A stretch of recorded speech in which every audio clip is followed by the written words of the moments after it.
تولد من الموت، ماشي باش يعيش ولكن باش ينتقم. هو الحصيله ديال الحب والغضب والسحر. سميتو اوغوس، والهدف ديالو يرد العرش ويصلح كلشي اللي تهدم.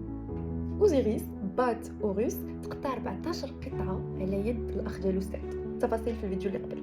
ايزيس مراتو جمعاتو وردته للحياه وولدت معاه اوغوس. اوغوس تولد من الموت وتربى مخبي من سات مع مو ايزيس وخالته نيفتيس. تعلم من نيفتيس ومن ايزيس وتعلم من ارواح الاجداد ديالهم القدام. كان صغير ولكن كان حاس بالشعور ديال الظلم والحكره اللي تعرضت لهم العائله ديالو. كبر اوغوس وجا النهار اللي خصو يواجه فيه عمو سات.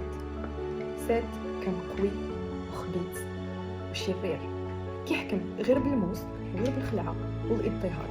بدات الحرب ديال العرش، سنين وهما كيتقاتلوا، ماشي حرب ديال السيوف ولكن حرب ديال الشرع ديال العرش وديال شكون كيستاهل يكون ملك ديال الناس.